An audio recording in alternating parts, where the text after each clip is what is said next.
Nimi Antti Jääskeläinen ja Palo Alto Networks SC:nä toimii ja täältä löytyy mun aisapari Mikko Takalakin. Näppäilee kännykkää tuolla jossain.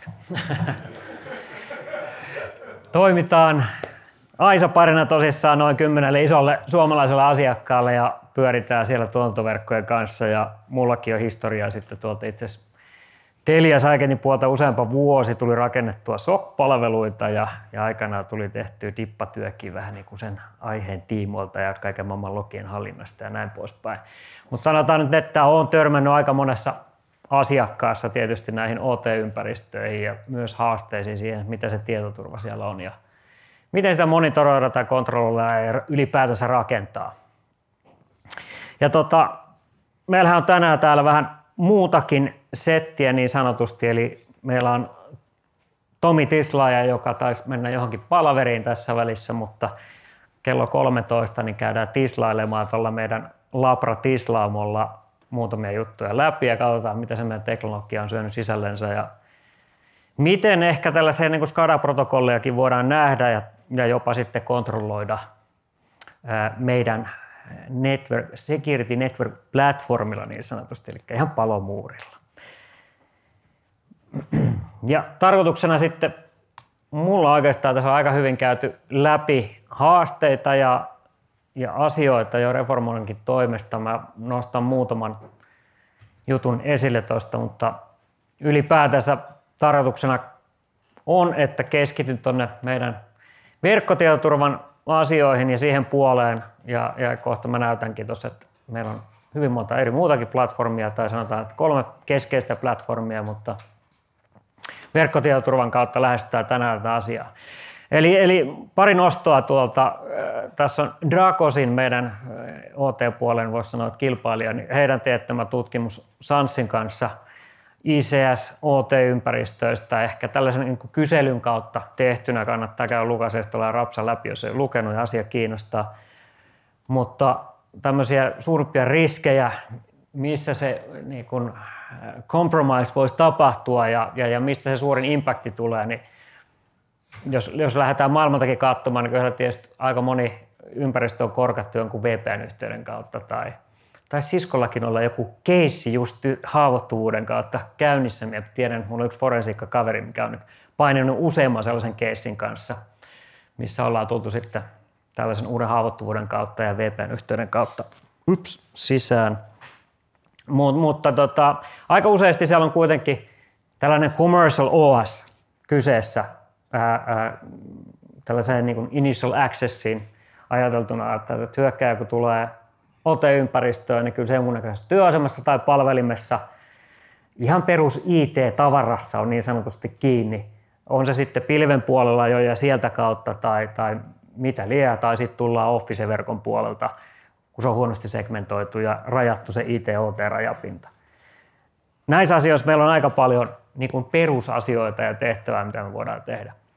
Sitten muutama tämmöinen, kun se oli kysytty, että mitkä on 3 semmoista keskeistä asiaa, mitä te tulette kehittämään näiden ICS-ympäristöjen tietoturvan parantamiseksi, niin tällaisia teknologisia asioita löytyy tietysti, että visibiliteettiä pitää saada parannettua, että ymmärretään mitä meillä siellä on.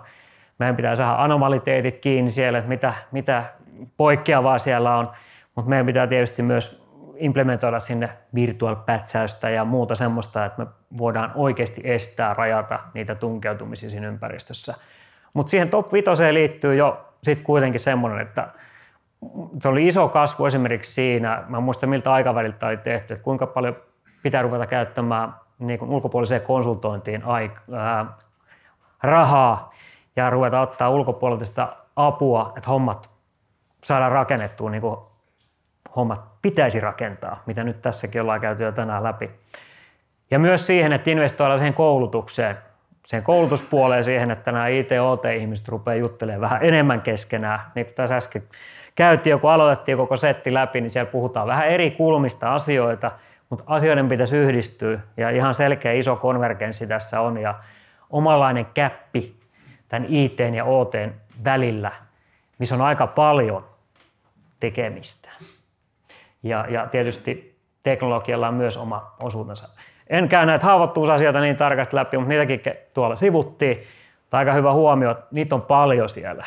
Se on kompleksisen se OT-ympäristön tilanne tämän haavoittuvuuksien kannalta.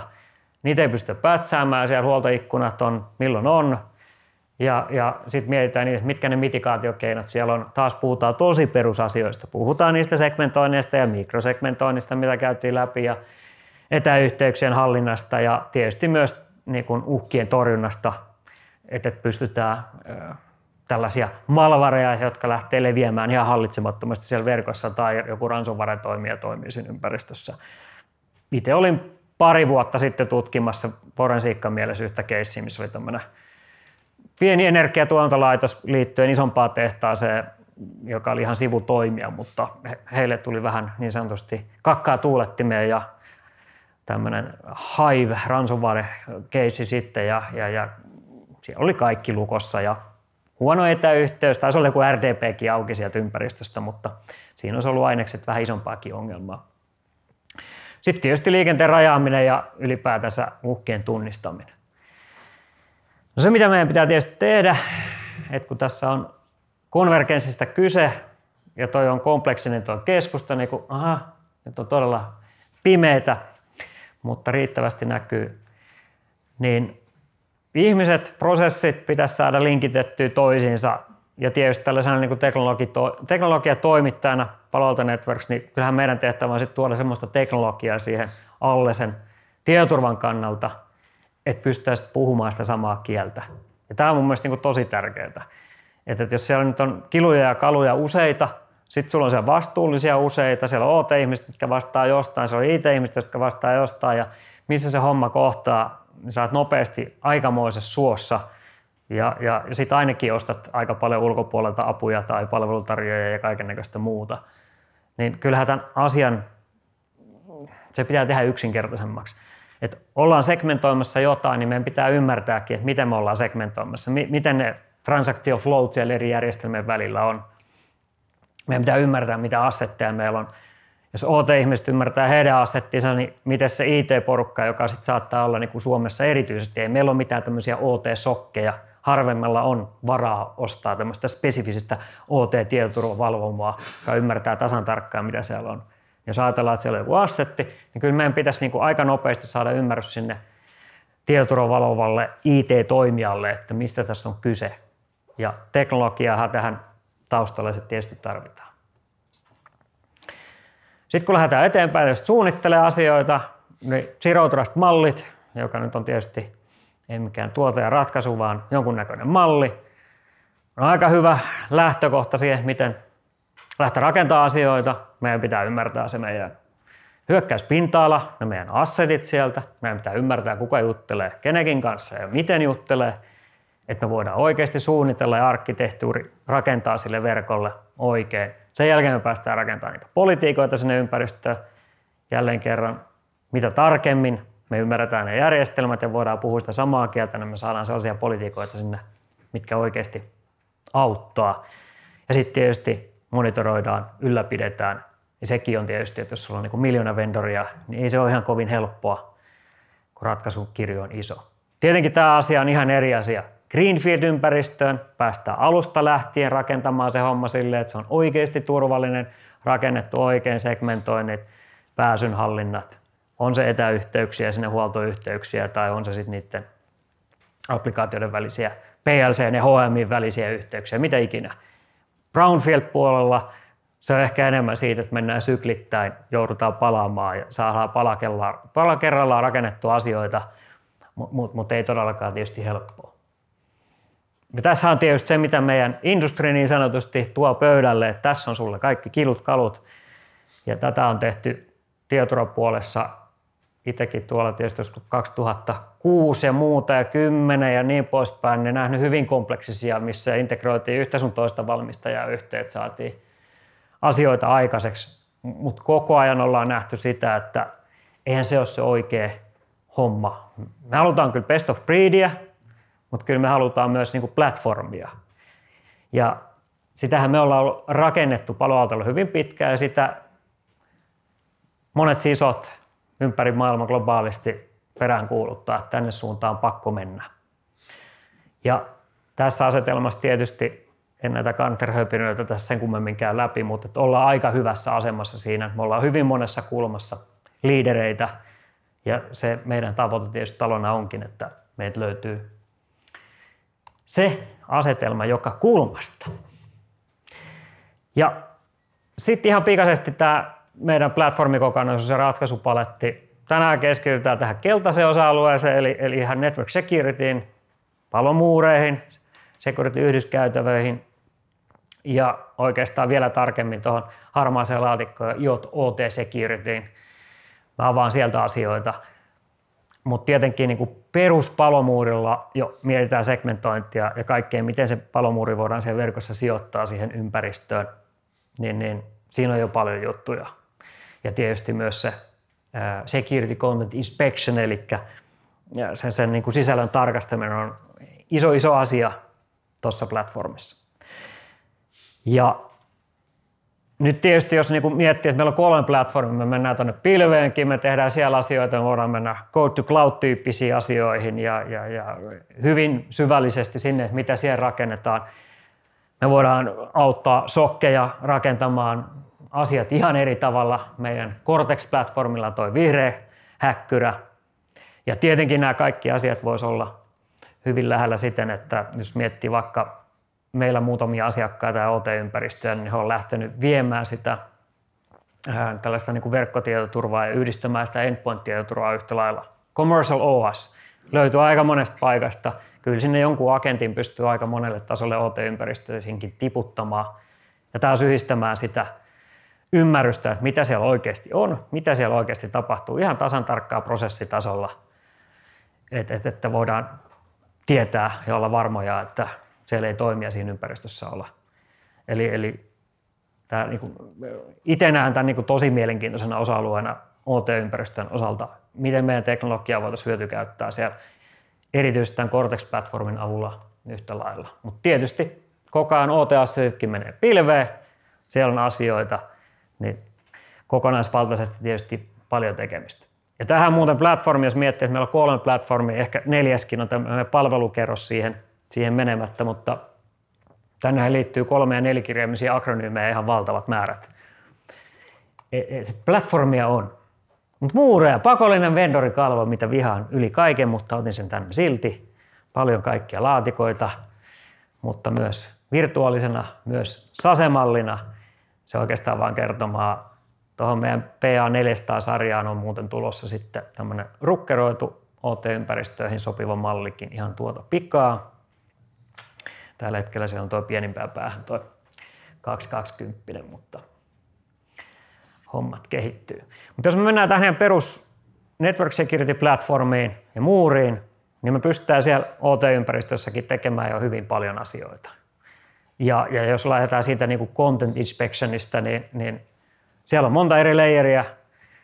Ja erityisesti tietysti, jos mennään tähän delivery-vaiheeseen, jossa toimija tiputtaa sinne jotain, niin tyypillisesti tuossa vaiheessa me pystytään ottamaan asioita jo kiinni, me pystytään estämään sormenjälkitunnistepohjaisesti tai sitten myös tällaisesta niin kuin zero day-tyyppisten machine learning-mallien sun muiden kautta estämään asioita tai sandboxaamaan asioita, URL-filtteröinnin kautta erinäköisiä asioita riippuen jos oli internetkytköksiä. Eli käytännössä niin kun verkkoplatformilla ja tietoturvalla pystytään ottamaan jo hyvin monessa stepissä, kun hyökkäysmenetelmää niin mietitään tai hyökkäysketjua kokonaisuudessaan, niin monessa kohtaa asioita kiinni. Nämä X-pallukat täällä kuvastaa sitä meidän Cortex-platformia, että ollaan sitten esimerkiksi jossain endpointissa kiinni tai tehdään jonkunnäköistä ulkopuolista skannaamista, että me ymmärretään, mitä ulkopuolisia tai internettiin näkyviä assetteja meillä vaikka on olemassa. Mutta edelleenkin siis sitten vielä toisesta kulmasta, että nyt kun rakennetaan sitä ympäristöä tietoturvallisemmaksi, niin me lähdetään ihan niin perusasioista, että ei puhuta siitä porttipohjaisesta palomuurauksesta, vaan puhutaan applikaatioiden tunnistamisesta ja OT-ympäristöistä tietysti niistä applikaatioista, mitä siellä on. Ja oikeastaan vähän syvällisemmin vielä, kun kohta näytän. Usereiden tunnistaminen ja niiden kontrollointi myös palomuuritasolla. Ja tämä device ID on oikeastaan se, mitä me lähdetään tässä purkamaan auki, miten me se kaivetaan tuolta ympäristöstä, että me puhutaan sitten oikeasti niistä laitteista, on se sitten joku iPhone tai mikä ikinä, oikea OT-ympäristön PLC-laite, että voidaan kontrolloida ja nähdä. Eli visibiliteetin tuottamista hyvin paljon, mutta erityisesti sen hyökkäyspinta-alan minimointia taas sillä kontrollikyvykkyyksillä, mitä meiltä tuosta muurista löytyy. Ja sitten tietysti myös noin pari pallukkaa, eli sitä meidän niin kuin kyvykkyyttä tunnistaa ja estää uhkia hyvinkin monella tasolla. Tässä on mun omasta kotimuurista tehty Akselille muun muassa tuollainen sääntö, joka ei ole tällä hetkellä käytössä, eli mun pojalle, että se ei tarvitse YouTubea käyttää sen koneessa, koska siinä on ollut ongelmia, mutta yhtä lailla pääpointti tässä, että tiputetaan se laiteprofiili sinne meidän muurisääntöön, että voidaan kontrolloida liikennettä. Tuolla on muun muassa mun Nipe, joka on siis poistelunlämpöpumppu, ja kattelin, että se huuteli NTP:tä muun muassa Venäjän suuntaan. Tämä nyt on vaan tällainen typerä esimerkki, että estinpä sen nyt, että älä nyt Venäjälle huutele ollenkaan. Mutta konkreettisesti siis ja yksinkertaisuudessaan, kun meillä on applikaatiot, on device ID, täällä voisi olla useritkin vielä tietysti, ja sitten meillä on security-profiilit, niin hommilla päästään aika paljon syvemmälle siellä OT-ympäristössäkin. Tästä koko meidän niin kuin kyvystä tuottaa tietoturvapalveluita tuossa yhdyskäytävässä se, että kuinka hyviä me ollaan jossain DNS-protokollan pilkkomisessa palasiksi ja ymmärtämään, minkä näköisiä uhkia tunnelointeja siellä tehdään, miten me tehdään web securityä, miten me sandboxataan asioita, miten me tehdään IDS-IPS-asiaa nykymaailmassa. Voisi pitää myös niin oman luonnon 2-3 tuntia. Ei mennä hirveän syvälle, mutta nämä on niitä oleellisia asioita siinä segregoinnissa, kun me halutaan siellä OT-ympäristössä oikeasti tuoda se tietoturva sinne eri assettien välille, ja on se sitten tällaisen lateral movementin rajaamiseksi, tai sitten jos sieltä on niitä internetyhteyksiä, jotain IoT-laitteita johonkin pilveen, että me varmasti tunnistetaan se liikenne ja estetään kaikki pahuus sieltä. Niin tässä ihan salettiin ollaan kyllä varmaan maailman paras, eikä varmaan vaan ollaan. Eli se niin kuin threat intel, mikä meillä tuolta taustalla löytyy, niin se on kyllä ihan mieletöntä. Voin ihan siis tuosta omasta monen vuoden sokkitaustasta kertoa, että näin se vaan on. Eli nyt hypätään tähän varsinaiseen niin kuin IoT security, joka siis meillä on pitkään kulkenut niin kuin IoT security nimellä subscription meidän palomuuriin, jossa on pilvikytkös. Eli me viedään telemetria dataa tuonne pilvipalveluun ja sieltä me sitten hyötykäytetään. Me saadaan sinne omaan pieneen dataleikkiin assettikantaa, me saadaan sinne omaa näkymää ja sitten me saadaan palomuuriin sitten yksinkertaisuudessaan käyttöön tämmöinen device ID, mitä mä tuossa äsken vilautin. Tämä on muuttunut sen verran, että me ollaan pistetty paukkua aika reilusti tähän, että me ei enää puhuta IoT-securitystä yksistään, vaan OT-securitystä myöskin. Eli nyt kun jos omistaa tämän lisenssin, subscriptionin, niin sä voit oikeastaan valita, että menet tällaiseen medical-puoleen, OT-security-puoleen, vai sitten enterprise-puoleen, joka on enemmän niin kuin Office-verkkoihin ja muuhun tämmöisiin perusverkkoihin. Ja se vaan tarkoittaa sitä, että se vähän muuttaa layoutia, näkymää ja nostaa ehkä eri asioita esille. Mutta meillä on isot panostukset Palo Alto Networksilla tuohon OT-security-puoleen. Meillä on omat tiimitkin jopa EMEA-alueella tässä, että itse olen ainakin nähnyt tosi positiivisena tämän viimeaikaisen kehityksen tämän osa-alueen ympärillä. Ja sitten, jos mennään tähän varsinaiseen OT Security Subscriptioniin, eli omanlainen moduuli lisälisenssi sinne palomuuriin, mutta tuo tällaisen pilvikytköksen, oman dashboardin sieltä myöskin, niin homma lähtee siitä liikkeelle, että mehän halutaan luoda sitä visibiliteettiä. Meidän pitää ymmärtää siellä OT-ympäristössä, että mitkä meidän assetit on, minkä näköisiä riskejä niihin liittyy.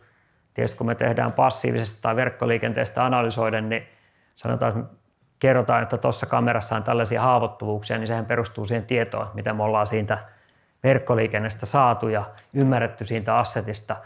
Mutta tälläkin päästään siihen kiinni, että me päästään mahdollisesti tilkitsemään jotain tiettyjä haavoittuvuuksia sieltä ympäristöstä, kun me ollaan todettu, että täällä on aika kriittinen tapaus. Tai jos me ei pystytä sitä tilkitsemään niin kuin prosessien ja toimintojen kautta, niin sitten me luodaan siihen sitten vaikka IDS-IPS-sääntöjä tai varmistaa, että me ollaan turvassa mahdollisen hyväksikäytön osalta. Eli visibiliteettiä, myös tällaista niin kuin transaction flow mielessä eri assettien väliltä, että OT-ihmiset, IT-ihmiset pääsee synkkaamaan ajatuksia, että miksi toi juttelee tonkaan ja se juttelee näin, pitäisikö se jutella tonne, ei pitäisi. Että oltiin Greenfield-ympäristössä tai Brownfield-ympäristössä, sama asia pätee, ei varmasti pystytä suoraan sanomaan siellä vihreässä ympäristössäkään, että tämä laite juttelee näin. Kyllä se pikkuhiljaa tulee sieltä visibiliteetin kautta, kun se joudutaan kaivamaan. Sitten se auttaa meidän segmentoimaan paremmin, ja niin kuin sanoin, me voidaan segmentoida sitten ei pelkästään niin kuin, verkkojen näkökulmasta, vaan niiden laitteiden, laiteprofiilien näkökulmasta ja applikaatioiden näkökulmasta ja menemällä ihan sinne SCADA-protokollin syvälle asti.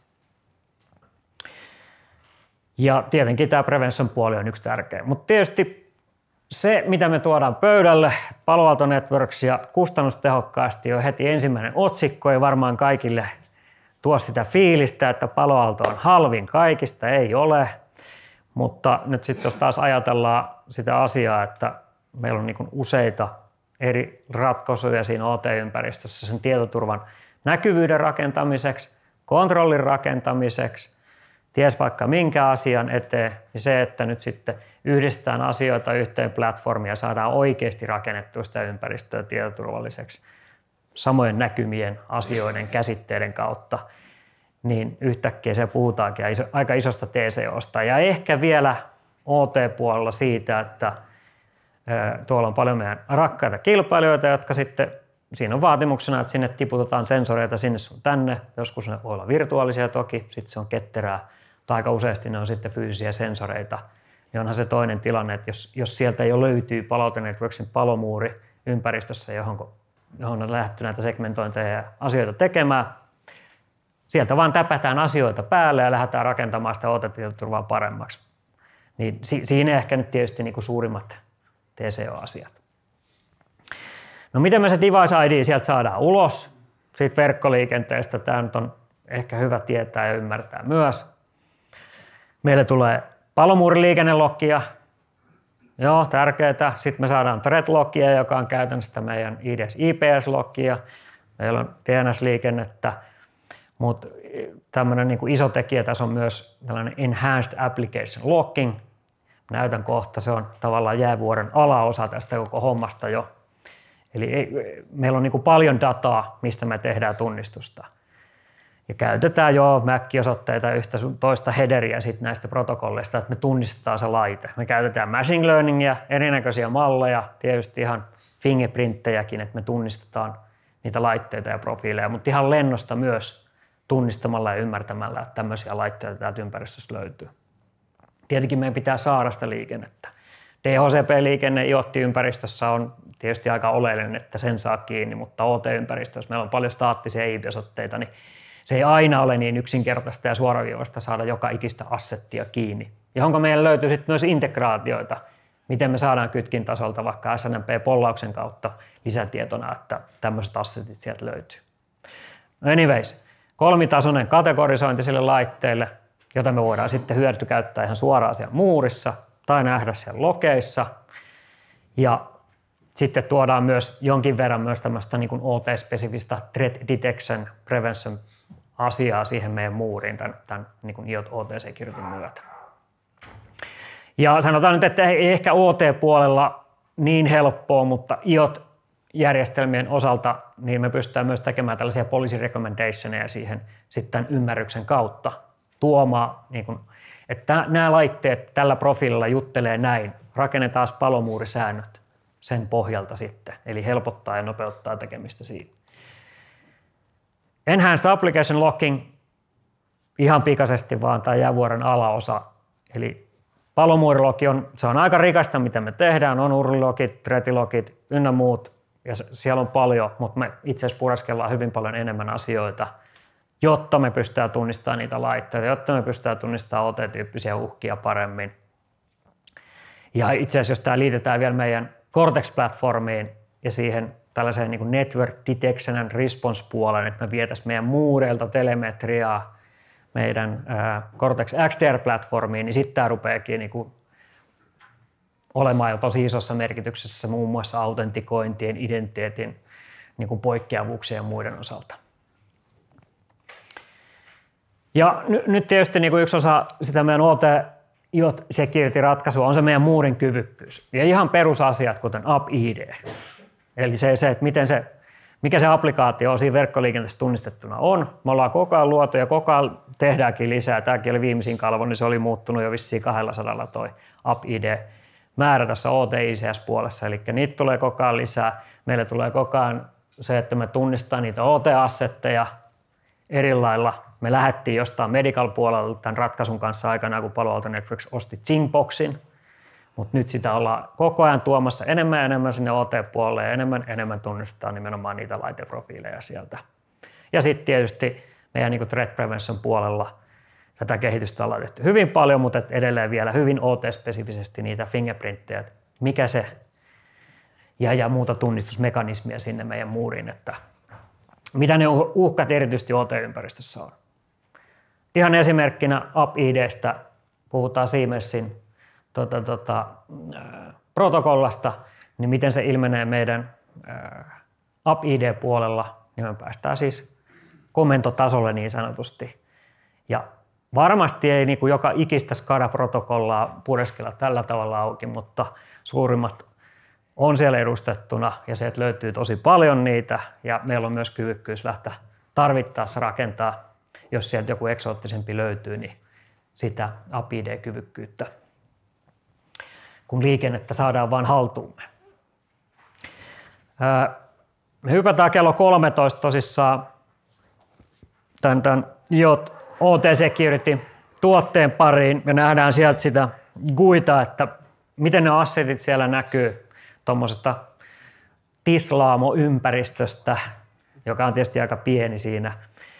Mutta voitte ymmärtää tietysti sen, että jos teillä olisi 100 erilaista saittia globaalisti, niin te voisitte mennä katsoa eri saitteja läpi sitten tämän OT-palomuurin takaa, että no minkäs näköisiä assetteja meiltä sieltä löytyy tai niin kuin ristiin tutkia asioita, että onko meillä niin kuin passiivisesti havaittuja haavoittuvuuksia tai sellaisia, mihin meidän pitäisi puuttua, tai onko siellä joku laite käyttäytynyt hyvin poikkeavasti siinä omassa profiilissaan.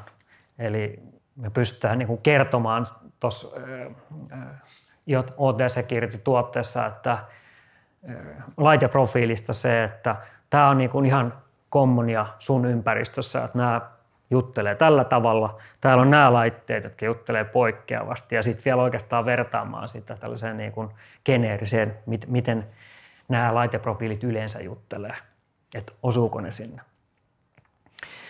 Ja tietenkin se tärkeä juttu tässä on se, että me luodaan sitä visibiliteettiä, device-ymmärrystä, mutta ehkä myös jonkunnäköistä haavoittuvuusymmärrystä ja riskiluokittelua myös noista laitteista. Meillä on omanlaiset riskikalkulaatiot tuonne laitteelle, missä me sitten nostetaan, että joku ei ihan toimi niin kuin sen pitäisi.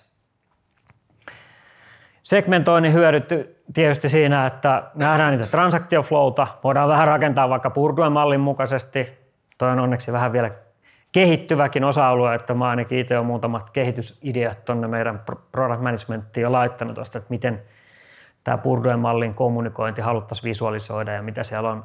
Mut tämä on niinku hyödyllistä siinä, että kun ruvetaan IT-OT kanssa miettimään, että mikä mihinkin kuuluu tai mikä missäkin pitäisi olla, miten se pitäisi rakentaa. Ja tämä oikeastaan kuvastaa samaa asiaa, mutta oikeastaan tällaisena niin kuin yhteenvetona just se OT-ihminen, jolla ei välttämättä ole aksessia sinne IT-puolen järjestelmiin näkemään asioita, mutta sillä voisi olla hyvin OT-security vastuullisella pääsy tähän järjestelmään, josta se näkee ne omat assetit, se näkee vähän sitä liikennepoikkeavuuksia sieltä ja muita tietoturvatapahtumia, mitä siihen ympäristöön on liittynyt, että voidaan taas puhua sitä samaa kieltä. Ja erinäköinen content inspection, mitä ollaan käyty tuossa läpi. Mutta tämä on mun mielestä niinku tärkeintä siinä infran rakentamisessa sitten, että nyt kun sinne lähdetään viemään tai siellä on jo se palomuuri, niin miksei hyöty käyttää sitä sitten niinku reilusti enemmän. Otetaan sieltä niitä OT-kyvykkyyksiä siihen mukaan, että me saadaan rakennettua yhdessä sen OT-IT-konvergenssin kautta semmoinen ympäristö sinne, että me oikeasti ymmärretään, mitä siellä on ja miten se pitää suojata. No verkkoarkkitehtuureista sitten muutama sananen. Ja itse asiassa Jan tuossa kävikin jo läpi näistä niin kuin IT-OT-palomuureista. Mutta mitä me halutaan tehdä, niin visibiliteetin luominen, segmentointi ja sitten se content inspection. Tietenkin meidän pitää olla oikeissa paikoissa se palomuurin kanssa. Juniperin esityksessä tuotiin vaikka VXLAN ja se, että miten se verkko voidaan rakentaa, niin sama homma tietysti meillä, että me voidaan sitten sijoittaa se palomuuri sinne oikeaan väliin. Ja tuosta tulee tämän jälkeen vähän, että miten me voidaan sijoittua sinne verkkoon, mutta ehkä tyypillisin juttu tässä on se, mitä me nähdään, että ainakin mihin monet meidän isot asiakkuudet menee, on se, että kyllä ne IT-muurit halutaan pitää erikseen. Ja siellä on sitten itse asiassa noita pallukoita, neliöitä tuolla, niin siellä on omat tietoturvakyvykkyydet, ne subscriptionit. Kyllähän nämäkin subscriptionit meillä ja jokaisella valmistajalle maksaa ne kyvykkyydet, niin ehkä URL-filtteröinti esimerkiksi ei ole sellainen relevantti kyvykkyys siellä OT-muurissa, jos ei sillä ole mitään internetkytköstä. Jossain paikoissa saattaa olla, mutta voi olla, että se tehdään näissä internet-yhdyskäytävissä tietyt asiat. Ja OT-muurit sitten mielellään erikseen. Ja se sitten tietysti, että onko niin kuin 2 tasossa jopa OT-muureja vai onko enemmänkin niin kuin yksinkertaistetussa mallissa yksi paikka, mihinkä ollaan pystytty tuomaan. Niin ehkä enemmän Suomessa varsinkin nähdään just se, että on se yksi OT-muuri, mihinkä saadaan asiat segmentointua ja tuotua ja sen kautta kontrolloitua. Mutta tämä niin mun mielestä niin iso muutos on tapahtunut. Tuolla on yksikin meidän asiakas, mikä oli rakentanut aikanaan sille, että sillä oli pienemmät saitit niin, että IT, OT oli siinä samassa muurissa, mutta sitten se aiheuttaa niitä ongelmia, kun pitää päivittää, tuoda uusia kyvykkyyksiä muureihin ja sitten sulla on huoltoikkunat sovittu, että se on kerran vuodessa, niin se ei ole kovinkaan joustavaa. Varsinkin kun puhutaan niistä internetkytkentäisistä uhkista, jossa pitäisi olla koko ajan kiinni, koko ajan hereillä, koko ajan vähän niin kuin uutta featureikin ottamassa sisään tuonne yhdyskäytävätasolle myöskin, niin siinä mielessä tietysti se IT-muuri pitää olla paljon ketterämpi. Joo, tosissaan siis myös tämä, että nämä OT-muurit, olkoon ne missä vaan, me tarvitaan se joku telemetria vietyä sinne meidän IoT Security, OT Security pilveen, ja siihenkin itse asiassa löytyy vähän keinoja. Se meidän muuri, se verkossa OT-ympäristössä, niin tyypillisesti se on se L3-moodi, mihin me halutaan mennä.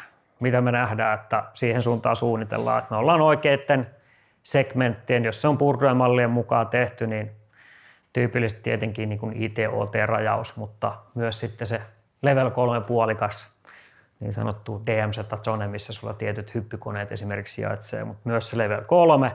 Ja sitten jos mennään sinne 0-2 purkuemallissa, niin se on sitten vähän kynnysmerkki, että kuinka tarkkaan siellä halutaan segmentoida ja mikä se niin kuin kommunikointiväli siellä on. Mutta se, että ainahan me ei ole kustannustehokastakaan, että me tiputetaan sitten muurit sinne niin sanotulle tänne level 3 tasolle, rupeaa menee aika kalliiksi ja nähdään ehkä, että ei ole välttämättä hyötyä, mutta me voidaan sitten venyttää, spännätä se liikenne, tuoda se vaikka encapsulated remote spanningin kautta tuonne muurille verkon yli, että me nähtäisiin sieltä sitten alemmilta tasoilta sitä liikennettä. Siellä on paljon sellaisia laitteita, mitkä ei juuri juttele mihinkään. Mutta jos me halutaan nähdä, mitä siellä alempien verkkojen sisällä tapahtuu ja se näkyvyys riittää, niin se voidaan tehdä myös tähän suoraan siellä olemassa olevaan muuriin tarvittaessa.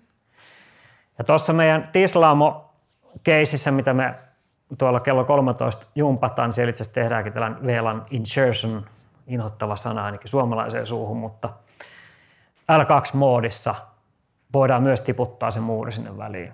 Ikään kuin ajatus on se, että tehtäisiin hyvin pieni impakti. Meidän on pakko päästä segmentoimaan, rajaamaan, segregoimaan liikennettä johonkin brownfield-ympäristöön esimerkiksi hyvin pienellä impaktilla eri IP-osoitteiden tai muutamien verkkojen väliin, niin siihenkin löytyy malli. Itse en ole tätä todistanut, mutta olen kyllä kuitenkin ymmärtänyt tuolta meidän puolelta globaalisti, että on asiakkaita, jotka niin kuin nimenomaan pitää tästä mallista ja ajatuksesta rakentaa se muuri sinne väliin. Ja tietysti tuossa oli muuten sitten VXLANista kyse, niin sekin on tietysti, että miten me siinä voidaan tehdä. Me ei voida terminoida niitä VXLANeja, mutta me voidaan tehdä sillä tällaista tunnel content inspectionia, eli me voidaan purkaa se tunneli siitä välistä nimenomaan tällaisessa moodissa erityisesti. Mutta tyypillisesti tietysti just tuossa Juniperin mallissakin se ajatus on se, että tuodaan ne verkot tietylle layerille asti, jolloin me päästään sille 3 tasolla tekemään sitä palomuurausta niiden eri verkkojen hostien välillä, mitä halutaan. Tässä on paljon asiaa. Tarkoitus on vaan oikeastaan sanoa, että me voidaan myös tukea nykyisin air-gapped ympäristöjä tämmöisen proxy-toiminnallisuuden kautta. Niin voi olla vaikka joku ydinvoimala, jossa ei haluta tällaista tehdä, niin otetaan sitten tämmöinen. Tietysti tämä vaatii tiettyä ohjelmistoversiota meidän muurista ja web-proxy-kyvykkyyttä, että voidaan tämä toteuttaa ketjussa. Mutta nimenomaan, että mahdollistaa myös tällaista suljetusta ympäristöstä toi telemetrian vienti sitten sinne meidän pilveen. Ei siitä sen enempää. Sitten muutamasta integraatiosta. Eli nyt jos ajatellaan, että me ollaan luotu jo device-ID-tietoisuutta, meillä ei välttämättä kuitenkaan ole ihan kaikki tieto, mitä me haluttaisiin. Niin mitä me voidaan tehdä ehkä niin kuin sellaisen simppelimpinä asiana on kytkeytyä vaikka kytkimiin, pollata SNMP:n kautta, että mitä sieltä kytkinporteista löytyy ja saada sieltä MAC-osoitetietoja. Sitten me voidaan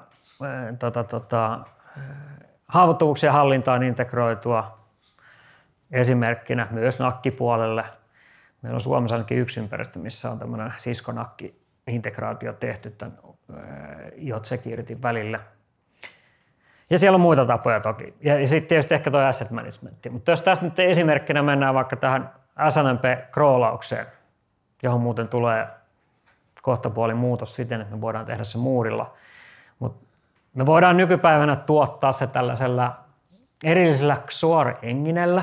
Se on itse asiassa lisälisenssi tähän IoT OT Securityin.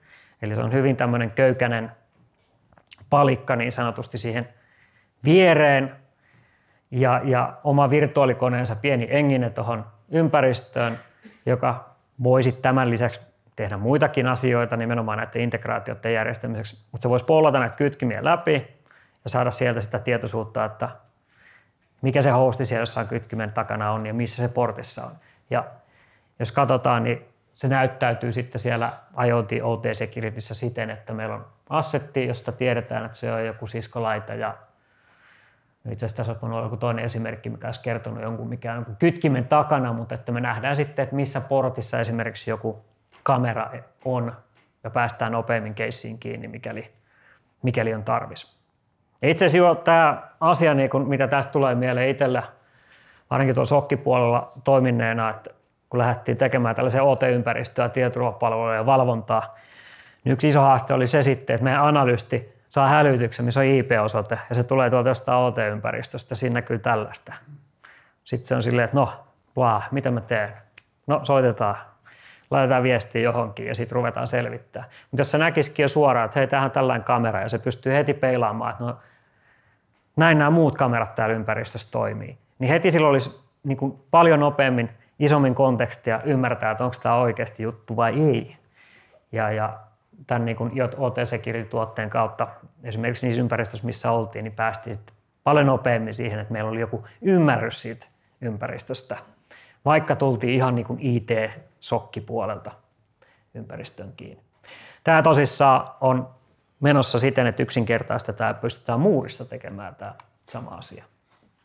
Sitten ihan pikaisesti vaan rupeaa aika loppumaan, niin voidaan myös pollailla tiettyjä protokollia, SCADA-protokollia läpi ja sieltä saada assetti-informaatiota. Ihan samaisella agentilla käydään tekemässä tietty kysely, saadaan taas lisäinfoa niistä asseteista sinne. Me voidaan integroitua asset managementtiin vaikka ServiceNowhun ja tehdä vähän ristiinkorrelointia, että mitä me ollaan nähty, mitä siellä assettikannassa on tehty tai nähty, kirjattu manuaalisesti, mitä ikinä. Ja haavoittuvuuksien hallinnan kautta tässä voi olla tietysti esimerkiksi idea se, että just Janin kanssa eilen juteltiin, että Ethän se voi ampua tuonne haavoittuvuuskannauksiin tuollaiseen OT-ympäristöön silleen ihan hallitsemattomasti. Pitää olla aika varuillaan, mutta se, että jos me nähdään jo, että tämmöinen assetti, niin okei, toi on tuolla. Ammutaan noihin assetteihin se skannaus, koska mä haluan oikeasti nähdä, että mikä noissa laitteissa on tilanne haavoittuvuuskannauksen osalta ja tehdä niin kuin hyvin targetoitu haavoittuvuuskannaus. Ja taas saada sitä tietoisuutta molempiin suuntiin näistä haavoittuvuuksista. Ja pienenä sammarina sitten tästä hommasta, eli jos mietitään Cyber Security Frameworkia ja ylipäätänsä tällaista ympyrää siitä, että miten me rakennetaan tietoturvaa, niin se, että meillä on NetSec-kavereita, jotka rakentaa ympäristöä, niin niitähän on kiva tietää, että mitä ne on rakentamassa. Niin tällaisen ratkaisun kautta niillä on paljon parempi ymmärrys siihen. Ne pystyy tekemään paljon parempia tuotoksia. Jos me tehdään tietoturvan valvomon kannalta, yritetään saada selville, että mikä tämä niin kuin huutelee. Taas me puhutaan niin kuin nopeammin sitä oikeaa kieltä. Jos meillä on se OT-kaverinkä vastaan niistä asseteista ja sen pitäisi vähän auttaa tai oikeasti tutkia vähän syvemmin, niin paljon nopeammin ollaan taas puhumassa samaa kieltä vaikka sen SOCin tai Network Security-kavereiden kanssa. Saatikka sitten tietysti, jos me käydään niin kuin oikeasti selvityksiä läpi, että mikä tässä pitäisi rakentaa toisiin ja mikä meni pieleen, niin ollaan niin kuin samalla sivulla monen ihmisen kanssa. Tai saatikka sitten, että meillä on joku infosecurity CISO-kaveri, joka halusi nähdä maturiteetin eri saiteista globaalisti, että missä me ollaan, miten me ollaan, mikä kyvykkyydet meillä on ja mikä status, niin taas puhuttaisiin mahdollisimman paljon samaa kieltä. Tätä me jo esiteltiin. Sitten hieno asia tähän loppuun vaikka, eli Cortex XDR:n tuominen siihen päälle ja puhutaan tietysti endpoint detectionista, responsesta ja ylipäätänsä niiden tiettyjen servereiden, työasemien, mitä sieltä ympäristöstä löytyy, niiden suojaamisesta. Niin tämmöiseen OT-ympäristöön, että jos sanotaan, että IT-puolella käytetään vaikka, jos joku hullu on mennyt käyttämään Microsoftia, sehän on ihan hyvä, mutta että paikkaamaan niiden omia haavoittuvuuksia. Mutta sanotaan, että siellä on ihan hyvä malli rakennettu IT-puolelle tietoturvan mielessä, niin OT-puolelle voisi rakentaa myös omanlaisen niin kuin endpoint protection ratkaisumallissa. Ja tässä me tiputaan aika hyvin sinne meidän Cortex XDR:llä. Mutta mitä muuta me tuota siihen kuin endpoint protectionia on se, että se verkkotelemetriakin voidaan tuoda siihen. Ja meidän Cortex XDR-kyvykkyyksillä sitten me nähdään siitä verkkoliikenteestäkin jo ihan eri lailla kuin pelkästään meidän muurilla ja meidän IoT, OT security-tuotteilla.